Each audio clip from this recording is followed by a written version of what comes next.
प्रदेश का, जो हम स्लोगन चला रहे थे कि एमपी के मन में मोदी और मोदी के मन में एमपी। अकेले रेलवे का मैं बताना चाहूंगा कि रेलवे का 2013 के पहले 150 करोड़ रुपया मात्र हमारे राज्य को मिलता है। आज की स्थिति में 15,500 करोड़ रुपया रेलवे प्रतिवर्ष अपनी इन व्यवस्थाओं के लिए खर्च कर रही है। ये रिकॉर्ड बताता है कि हमारे लिए मध्य प्रदेश का केंद्र सरकार के लिए क्या महत्व है, मोदी जी का मध्य प्रदेश को लेकर क्या महत्व है। आईटी से लेकर इंडस्ट्री तक, इरिगेशन से लगा करके तमाम सभी क्षेत्रों में समान रूप से ध्यान देते हुए जिस प्रकार से माननीय प्रधानमंत्री जी ध्यान दे रहे हैं, ऐसा लग रहा है कि वास्तव में हमारे लिए तो ये सबसे अच्छा स्वर्णिम काल है जब उदारता पूर्वक संसाधन केंद्र सरकार के माध्यम से मध्य प्रदेश को मिल रहा है। चूंकि चुनाव की बेला है और चुनाव की बेला में अभी इसी आचार संहिता के बाद से लगातार 7 अप्रैल जबलपुर, 9 अप्रैल बालाघाट, 14 अप्रैल नर्मदापुरम, 19 अप्रैल दमोह लगातार, और ये अब हमारे यहाँ इसी माह जो कल आने वाले वो 5वीं बार आएंगे। और ये एक सभा थी, लेकिन अभी कल की एक साथ हमारे 2 सभाएं रहेगी, एक सागर में, एक हरदा में और एक रोड शो हमारे यहाँ होने वाला है। कितना अच्छा एक प्रयोग माननीय। अब हमारे यहाँ इसी माह जो कल आने वाले वो 5वीं बार आएंगे और ये एक सभा थी, लेकिन अभी कल की एक साथ हमारे 2 सभाएं रहेगी, एक सागर में, एक हरदा में और एक रोड शो हमारे यहाँ होने वाला है। कितना अच्छा एक प्रयोग माननीय मोदी जी ने ये भी किया है कि हमारे पास बड़े महानगरों में, मैं जबलपुर में मौजूद था स्वयं, बगैर बोले भी भाजपा का प्रचार कैसे करते हैं ये रोड शो के माध्यम से उनने करके दिखाया है। मेरे हाथ में भी कमल का फूल दिया, उनने भी कमल के फूल का चिन्ह लिया और मुंह से एक शब्द नहीं बोला, लेकिन पूरे रोड शो में कमल के फूल की जो हमारी इस चुनाव में सबसे ज़्यादा प्रचार की ज़रूरत है, तो ये भी एक कितना एक अनुपम तरीका है कि हमारे रोड शो में अंदर की तरफ घुस करके अपनी बात भी पूरी कर दो और वो आम सभा के लायक सारा तामझाम, भाषणबाजी वगैरह कुछ न करते हुए मौन रूप से भी अपने वोट की अपील करते हैं। ये यूनिक प्रयोग वाकई अद्भुत है। ये हमारे लिए महानगरों की तरफ से तो एक तरह से संदेश भी है कि प्रत्याशी का प्रचार भी हो जाए और भाजपा की बात भी हो जाए, और हमारे लिए ये जो आम सभाओं के लिए जो एक अनावश्यक बड़े महानगरों में कष्ट होता है कि जगह की दिक्कत आती, संख्या की परेशानी आती है, लेकिन चुनाव के दरमियान ये बाकी पार्टियों को भी सीखने लायक प्रयोग है। मैं उम्मीद कर रहा हूँ कि जिस प्रकार से मोदी जी आ रहे हैं और ये हमारे लिए भोपाल आना है, उनके लिए हमारे लिए सौभाग्य की बात है। राजा भोज की नगरी, रानी कमलापति की नगरी में भव्य रोड शो भी होगा। ये लगभग 1 किलोमीटर का होगा, जो मालवीय तिराहा रोड से प्रारंभ होकर रोशनपुरा पूरा करते हुए मेजर नान के चौराहे तक खुले रथ में वो जनता का अभिवादन करते हुए इस रोड शो को पूरा करेंगे। 200 से अधिक मंचों पर अलग अलग प्रकार से हमारे माननीय प्रधानमंत्री का अपने नागरिकगण अभिनंदन करेंगे। अपने अपने तरीके से विभिन्न समाजों के लोग, विभिन्न कलाकार, साधु संत, सभी प्रकार की तरह से जो एक हमारी भव्य परंपरा रही है अतीत में मध्य प्रदेश की, उस परंपरा के हिसाब से हम भव्य पुष्प वर्षा के साथ माननीय प्रधानमंत्री का स्वागत करेंगे। और जैसा कि कहा गया है, कांग्रेस ने जो बोलना बोले, उनको भगवा से आपत्ति हो सकती होगी, लेकिन हमने तो कहा कि भगवा के प्रति ऐसी आपत्ति होना, ये इस आपत्ति पे हमारी आपत्ति है कि इनके मन में जो होगा होगा, लेकिन हमारे मन में तो भगवा के लिए सदैव युगों युगों से भारत में हमारा अपना भगवा, भारत माता के अगर चिन्ह की कल्पना करें, भारत माता के चित्र की, तो उनके हाथ में ध्वज कौन सा है। और कोई भी हमारा देवालय उठा के देख लो, उस पर पताका अगर लहराएगी तो क्या लहराएगी। कोई भी साधु संत घर छोड़ के संन्यास ग्रहण करता है, तो हमारे यहाँ तो सूर्य आधारित संस्कृति है, तो जो त्यागमय संस्कृति है, वैराग्य की संस्कृति है, उदार संस्कृति है, सबको समाहित करने वाली संस्कृति है, इसके प्रति नफरत ये कतई बर्दाश्त नहीं की जाएगी। इसलिए हमने कहा भगवामय ये रोड शो रहेगा। हमारे अपने मन में जो भाव है उसको प्रकटीकरण में हमें कोई संकोच नहीं है। दुल्हन की तरह भोपाल सजेगा, सभी वर्ग की महिलाएं, पुरुष जो आरती उतारते हुए हमारी परंपरा है। हमारी बंगाली समाज की बहनें तो बहुत अच्छे से शंख वादन करके और शंख ध्वनि के साथ और लक्ष्मी माता की उल्लू की जो सवारी का दृश्य रहता है वो शंख के साथ एक विशेष ध्वनि से भी अभिनंदन करती है, वो अभिनंदन का दृश्य रहेगा। और गगनभेदी मोदी मोदी के नारों के साथ पुष्प वर्षा करते हुए सभी प्रतिष्ठान से आपके सबके माध्यम से अपील कर रहे हैं कि जहाँ जिसके प्रतिष्ठान है वो भी स्वागत करे, वंदन करे, अभिनंदन करे। दुनिया के सबसे लोकप्रिय प्रधानमंत्री हमारे बीच पधार रहे हैं, तो ये हमारे लिए गौरव की बात है, गर्व की बात है। और एक ऐसे प्रधानमंत्री जो जिस ढंग से उन्होंने आर्थिक व्यवस्था से लेकर सब क्षेत्रों में भारत का मान बढ़ाया, सम्मान बढ़ाया। 200 साल से ज़्यादा इंग्लैंड ने हमको एक तरह से गुलाम रखा था, उसको भी पीछे छोड़ करके आर्थिक व्यवस्था में जो 5वां स्थान प्राप्त किया है। और अब की बार जो संकल्प तीसरे स्थान के लिए है, इसके समर्थन के लिए निश्चित रूप से पूरा भोपाल उमड़ेगा, ये मैं मान के चलता हूँ। अलग अलग हमारे लोक नृत्यों की झलक भी दिखाई देगी, कलाकार पारंपरिक वेशभूषा में रहेंगे। हमारे आदिवासी अंचल के कलाकारों को भी आमंत्रित किया।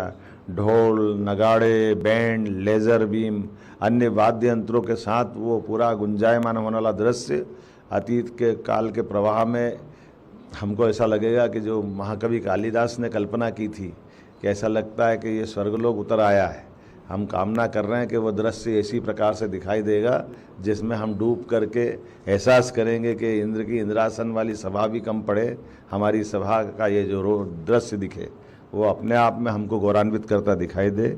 अलग अलग सांस्कृतिक झांकियाँ भी रहेगी और ख़ास करके हम सब जानते कि माननीय प्रधानमंत्री जी कि हर बात को लोग कितनी गंभीरता से लेते। कोरोना के संकट काल में स्पष्ट हो गया था जब उन्होंने अपनी बात लॉकडाउन के समय पूरे देश से आह्वान किया। बड़े बड़े देश लॉकडाउन में डर रहे थे, लेकिन ऐसे कड़े निर्णय को लेकर प्रधानमंत्री जिस ढंग से अपनी हिम्मत दिखाते हैं, उसी प्रकार से इतने ज़्यादा सुरक्षित या उनकी सुरक्षा की आवश्यकता उसके बाद भी जनता के बीच जो सहजता से आ रहे हैं, ये हमारे लिए एक तरह से सौभाग्य की बात है कि एक ऐसे राजनेता जो जनता से लगातार जुड़े रहना चाहते हैं, इसलिए जनता के बीच सहजता के साथ आ रहा है। ये वाकई हमारे लिए सौभाग्य की बात होगी। मैं आपके माध्यम से खासकर विधानसभा चुनाव में हमने जिस प्रकार से उनके उस स्लोगन को लेकर के पूरे प्रदेश में विजय की एक यात्रा प्रारंभ की थी, एमपी के मन मोदी, मोदी के मन में एमपी। हम एक बार फिर लोकसभा में इसी भाव को प्रकट करते हुए दिखाएं, ये आप सबसे मेरी गुजारिश है, आप सबसे मेरी कामना है। और ख़ास करके ये जो वर्तमान का समय चल रहा है, हमने कल के दृश्य देखे, कांग्रेस का मैनिफेस्टो देखा और उस मैनिफेस्टो में जो बातें जुड़ी गई है और जिस बात को लेकर के कांग्रेस का स्वभाव ही होता है कि कांग्रेस पलटी मारती, बात को अपने पहली बात कर देती है और बात से बात को बनाते बनाते अपनी बात को छिपा के ले जाने का प्रयास रहता है। कल जिस ढंग से ये सारी बातें आई है, मैं इस बात की निंदा भी करता हूं कि हम किसी वर्ग विशेष के लिए कैसे बात कर सकते हैं। सभी का संसाधन पे हक हो सकता है, केवल एक वर्ग का संसाधन पे हक होना ये कौन सी बात है। ये उसी प्रकार की बात है जो प्रधानमंत्री तत्कालीन उस समय मनमोहन सिंह जी ने कहा था कि सभी संसाधन पे हक अगर है तो मुसलमानों का है। ये बात बहुत निंदनीय है। डायरेक्ट इनडायरेक्ट रूप से मैनिफेस्टो में इस ढंग से कांग्रेस ने फिर इस बात को दोहराया है कि ये हम इस ढंग की बात की निंदा भी करते हैं और उम्मीद करते हैं कि इस बात के लिए कांग्रेस अब बजाय दाएं बाएं ऊपर नीचे जाने के वो देश से माफ़ी मांगे कि उनका ये जो दृष्टिकोण है, अब वो लाख कुछ भी कहे लेकिन जो लिख कर के दिया है उनके मैनिफेस्टो में वो कुछ छिपा हुआ नहीं है। मैं उम्मीद करता हूं कि चुनाव की इस बेला में जनता के सामने दूध का दूध, पानी का पानी होना चाहिए। आज के इस अवसर पर आप सब ने मुझे मेरी बात को प्रेम से सुना, आपका आभार। अनुराग जी।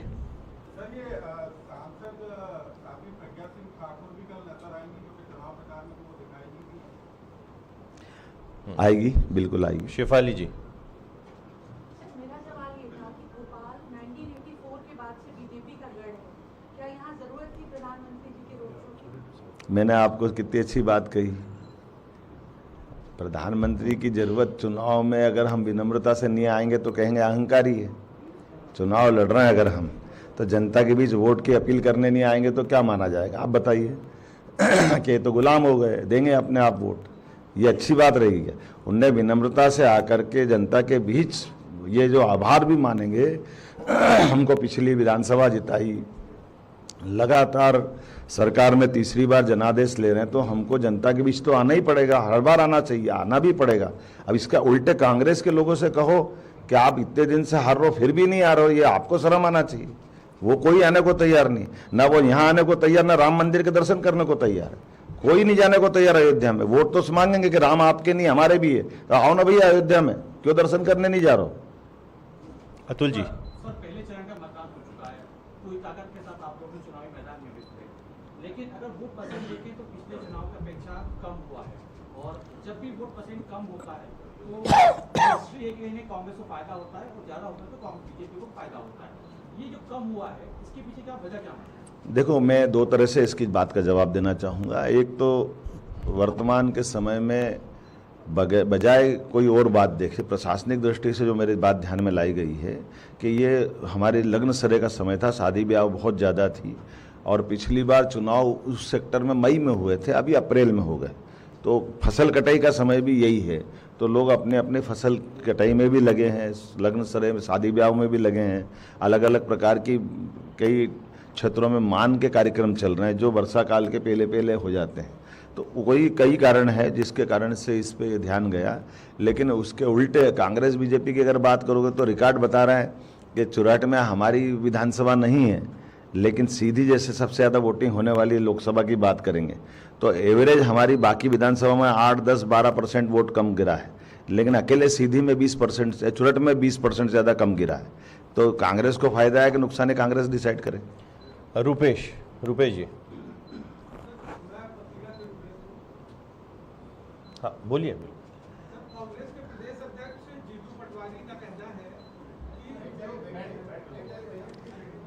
कांग्रेस के प्रदेश अध्यक्ष जीतू पटवारी का कहना है कि जो भी नेता बीजेपी में आ रहे हैं, जैसे इंदौर से संजय शुक्ला है, छोटा 140 करोड़ का नोटिस मिला, छोटा प्रश्न। और उसके बाद अमरवाड़ा से जो विधायक है उनकी पत्नी ठीक है। 25 करोड़ का भ्रष्टाचार का आरोप है, लोकायुक्त में जांच चल रही है, तो अपने केस के खात्मे के लिए यहाँ मैं आपसे पूछना चाहता हूँ, उनने तो इसके अलावा भी बोला है जो आप नहीं बोल पा रहे हैं। वो कह रहे वो सारे बेईमान, भ्रष्टाचारी और जाने क्या क्या शब्द बोले गए जो मुझे बोलने में भी शर्म आ रही है, वो सब बीजेपी में जा रहे हैं। अब मैं आपसे प्रश्न पूछता हूँ उनके माध्यम से, जिनके लिए आपने बात कही, विक्रम हाके हमारे पास आए थे महापौर, वो वापस उनके पास गए, तो हमारे पास तो उनने ऐसे भेजे थे, तो फिर वापस वो कैसे ले रहे हैं उनको जिनको वो गालियां दे रहे हैं? अब ये उनके सोचने का विषय है कि हमारे सोचने का विषय है? मकरन जी।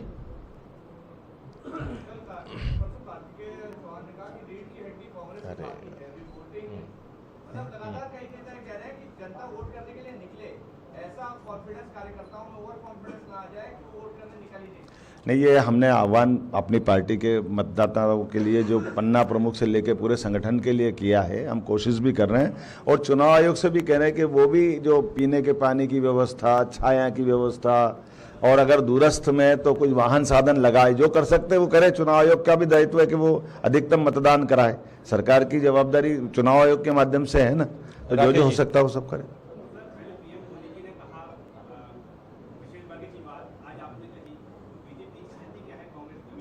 अरे हम क्या चाहते हैं लिख के तो वो दे रहे हैं, हमारा क्या रोल है? हम तो कह ही नहीं रहे।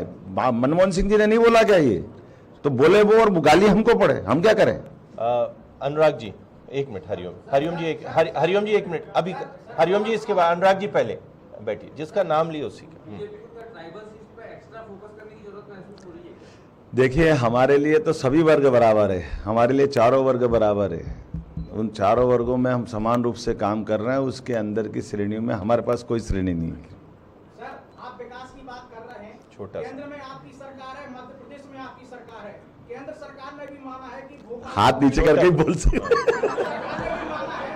भोपाल का मेट्रो प्रोजेक्ट चलो कोई बात, बैठिए। मैं सहमत हूं ना, वो तो है, तो मैं भी क्या करूं, आपके और हमारे सामने है। विजय जी आइए,